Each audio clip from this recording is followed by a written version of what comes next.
जब भी डायबिटीज की बात आती है तो हम दोस्त सिर्फ चीनी पे लगा देते हैं, लेकिन साइंस ये कहती है कि डायबिटीज सिर्फ चीनी तक ही सीमित नहीं है।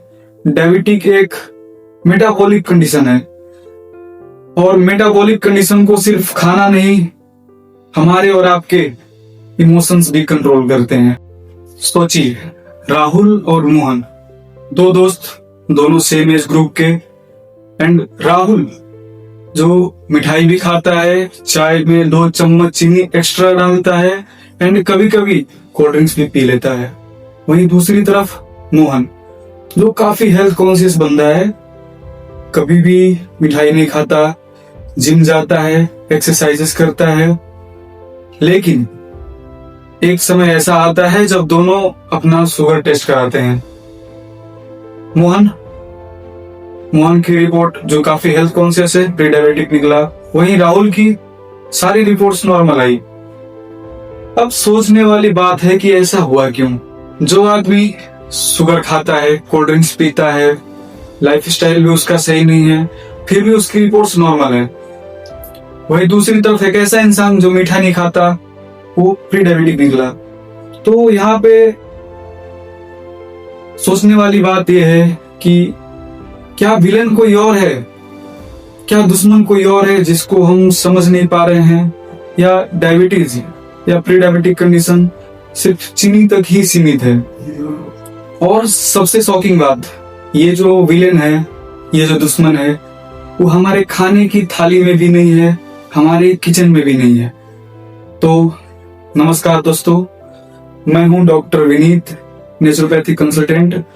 आज हम इसी टॉपिक के ऊपर बात करेंगे और राहुल और मोहन की कहानी को बहुत ही करीब से देखने की कोशिश करेंगे। तो आप वीडियो में बने रहिए, आखिरी तक देखिए। उम्मीद है कि आप कुछ अच्छा सीख के जाएंगे। जब भी डायबिटीज की बात आती है तो हम दोस्त सिर्फ चीनी पे लगा देते हैं, लेकिन साइंस ये कहती है कि डायबिटीज सिर्फ चीनी तक ही सीमित नहीं है। डायबिटिक एक मेटाबॉलिक कंडीशन है और मेटाबॉलिक कंडीशन को सिर्फ खाना नहीं, हमारे और आपके इमोशंस भी कंट्रोल करते हैं। याद कीजिए वो दिन जब आप बहुत स्ट्रेस में रहते थे, आपके पेपर चल रहे हो, आपके किसी रिलेटिव की हेल्थ इशू चल रही हो, फाइनेंशियल कंडीशन चल रहे हो, या फिर वर्कलोड आपका बढ़ गया हो। तो उस टाइम पे आपके साथ भी अक्सर ऐसा होता होगा कि आपको भूख बहुत ज्यादा लगती होगी, पसीना बहुत ज्यादा आता होगा, हाथ पैर भी ठंडे पड़ जाते होंगे और नींद भी खराब हो जाती है। आखिर ये किसने किया? कौन है इसका दोषी? आंसर है स्ट्रेस। स्ट्रेस सारा खेला रच रहा है, सारा दोषी स्ट्रेस है जिसको हम पहचान नहीं पा रहे हैं। लेकिन कहानी यही खत्म नहीं होती। असली डैमेज जो होता है वो हमारे शरीर के अंदर चल रहा होता है। हमारी बॉडी का एक बहुत ही अजीब मैकेनिज्म होता है, बहुत ही अजीब फंक्शन होता है। जब भी हमें स्ट्रेस होता है तो हमारे ग्लैंड से एक कॉर्टिसोल एंड एड्रेनलिन नाम का हार्मोन रिलीज होता है, जो इमरजेंसी कंडीशन में रिलीज होता है। अब यही हार्मोन जब हम स्ट्रेस लेते हैं, जॉब की टेंशन होती है, इंटरव्यू का टेंशन होता है, तब भी यही हार्मोन रिलीज होता है एंड स्ट्रेस को बढ़ाता है। अब इस कंडीशन में हमारी बॉडी ये सोचती है कि इमरजेंसी कंडीशन आ गया, कैसे भी हमें इंसान को बचाना है। एंड इंसान को बचाने के लिए ज्यादा एनर्जी की जरूरत पड़ती है। ज्यादा एनर्जी कहां से मिलेगा? ग्लूकोज से। अब इस कंडीशन में हमारा लीवर बहुत ज्यादा ग्लूकोज रिलीज करने लगता है हमारी ब्लड में। ब्लड स्ट्रीम में जब ग्लूकोज का मात्रा बढ़ता है तो हमें एनर्जी मिलती है, सिंपल सी बात है। लेकिन जब स्ट्रेस कॉज होता है तब भी शुगर ब्लड स्ट्रीम में रिलीज होने लगता है और उस टाइम पे हमें भागना होता है, लेकिन हम तो भागते नहीं हैं। हम चेयर पे बैठे रहते हैं, ऑफिस के चेयर पे बैठे रहते हैं, घर के बेड पे सो जाते हैं। इस वजह से हमारा जो शुगर है वो लंबे समय तक हमारे ब्लड स्ट्रीम में पड़ा रहता है। अब यहीं पे एक बहुत ही महत्वपूर्ण ग्लैंड की एंट्री होती है, जिसका नाम डायबिटीज के केस में अक्सर बहुत ही कम आता है। उसका नाम है लीवर। लीवर लीवर को ऐसा समझिए जैसे कि हम अपने पैसे बैंक में रखते हैं, वैसे ही हमारा लीवर भी हमारे शरीर का बैंक है। लेकिन इस बैंक में हमारे पैसे स्टोर नहीं होते, हमारा ग्लूकोज स्टोर होता है जो इमरजेंसी कंडीशन में यूज होता है। जैसे हम पैसे बैंक में रखते हैं क्योंकि जब भी हमारे ऊपर कोई इमरजेंसी कंडीशन आएगी हम यूज कर लेंगे, सेम उसी तरह से हमारे लीवर में भी ग्लूकोज का स्टोरेज होता है जो इमरजेंसी कंडीशन में यूज होता है। फिर वही कहानी आ गई, हमारा स्ट्रेस लेवल बढ़ा, वैसे ग्लूकोज हमारे ब्लड में रिलीज हो गया और ये प्रक्रिया लंबे समय तक चलता है। फिर एंट्री होती है यहाँ पे हमारे पेनक्रियाज की। पेनक्रियाज का काम क्या होता है? तो पेनक्रियाज का एक सेल होता है जिसे हम बोलते हैं beta cell. Beta cell insulin को बनाता है एंड रिलीज करता है। इंसुलिन का काम हमारे शुगर को पकड़ के हमारे मसल्स में, हमारे सेल्स में यूज कराना होता है।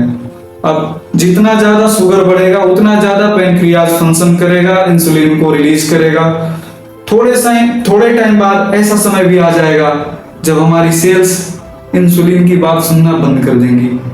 जैसे हमें कोई कॉल करता है, एक बार किया कोई बात नहीं, हम रिसीव कर लेंगे, दूसरी बार किया हम रिसीव कर लेंगे, लेकिन वही प्रक्रिया बार बार होने लगे तो हम एक समय में इरिटेट हो जाते हैं। सेम उसी तरह से सोचिए, जब हमारा पेनक्रियाज बार बार इंसुलिन को रिलीज करेगा, हमारा सेल एक बार रिसीव कर लेगा, दो बार रिसीव कर लेगा, लेकिन जब ये प्रक्रिया बार बार होने लगेगा तो हमारा सेल भी, हमारे बॉडी के सेल्स भी इरिटेट हो जाएंगे एंड इंसुलिन की बात सुनना बंद कर देंगे।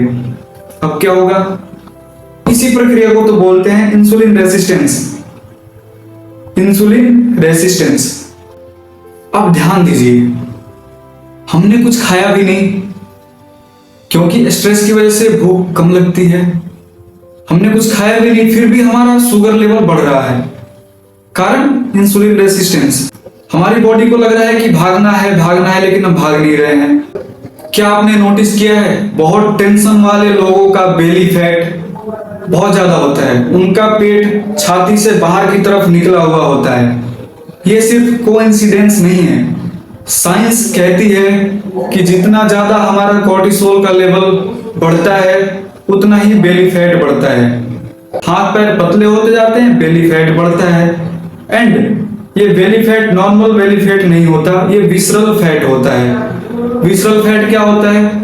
जो हमारे ऑर्गन्स के आसपास फैट जमा होता है उसको विसरल फैट बोलते हैं। सोचिए, हमारा लीवर है, पेनक्रियाज है, इंटेस्टाइन है, अब ऐसे ऑर्गन के पास फैट की एक लेयर जम जाती है तो क्या वो हमारा ऑर्गन प्रॉपर तरीके से फंक्शन कर पाएगा? जवाब है नहीं, बिल्कुल नहीं कर पाएगा, क्योंकि विसरल फैट हमारे बॉडी को बहुत ही नुकसान पहुंचाती है और जितना कोर्टिसोल का लेवल, स्ट्रेस का लेवल बढ़ेगा उतना ज्यादा विसरल फैट का लेवल भी बढ़ता जाता है। कहने का मतलब यह है कि स्ट्रेस सिर्फ मेंटली डिस्टर्ब नहीं कर रही हमारी बॉडी को, स्ट्रेस हमारी बॉडी को मेटाबॉलिकली भी बीमार बना रही है। इस बात को समझना बहुत ही जरूरी है। अब इस साइकिल में लोग फंसे रहते हैं, स्ट्रेस लिया, टेंशन हुई, कोर्टिसोल का लेवल बढ़ा, कोर्टिसोल का लेवल बढ़ा, हम खाना कम कर देंगे, खाना कम कर देंगे, उससे कुछ फर्क भी नहीं पड़ रहा। सबसे ज्यादा असर पड़ रहा है हमारा नींद डिस्टर्ब हो रहा। एंड नींद डिस्टर्ब होने की वजह से शुगर का लेवल और ज्यादा बढ़ जाता है क्योंकि कोर्टिसोल का और स्ट्रेस हार्मोन का लेवल और भी बढ़ जाता है। अब लोग इसी साइकिल में लोग फंसे रह जाते हैं, गोल गोल चक्कर खाते हैं पर कभी ठीक नहीं हो पाते।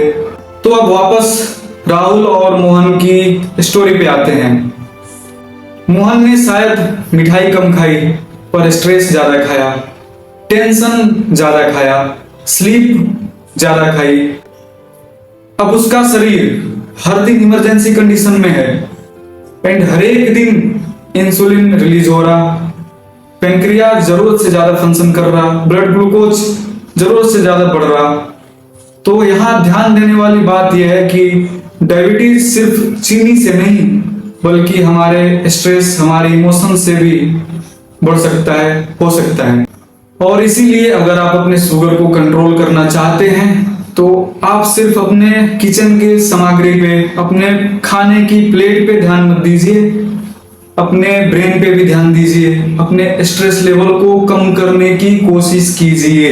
तो यहाँ तक आप पहुंच गए हैं तो एक छोटा सा कमेंट आप जरूर करिएगा कि क्या आपको स्ट्रेस है या नहीं है, क्या आपको शुगर है या नहीं है। मैं आपसे ये सुनना चाहता हूं। जितना ज्यादा कमेंट आएगा, अगर 5 से ज्यादा कमेंट आ गए तो मैं स्ट्रेस को कैसे मैनेज करें, प्री डायबिटिक कंडीशन को कैसे मैनेज करें, इस पे भी बात करेंगे। उम्मीद है कि आपको ये जानकारी अच्छी लगी होगी। तो आपसे एक छोटा सा अनुरोध है कि अगर ये वीडियो पसंद आई है तो एंड चैनल को सब्सक्राइब कर दीजिए कि आने वाले हमारे हेल्थ नोटिफिकेशन, बहुत सारे हेल्थ इश्यूज जो कॉमन लाइफ इश्यूज हैं, मेटाबॉलिक डिसऑर्डर्स हैं, उन पे भी हम आगे बात करेंगे। इस वीडियो को ऐसे अपने दोस्त को शेयर कीजिए जो आपके सेम एज ग्रुप के हैं, जिनको जो मिठाई तो नहीं खाते, हेल्थ कॉन्शियस है, पर वो स्ट्रेस खा रहे हैं। एंड चैनल को सब्सक्राइब करके बेल आइकन को जरूर दबा दीजिए। नमस्ते, मिलते हैं अगली वीडियो में। धन्यवाद।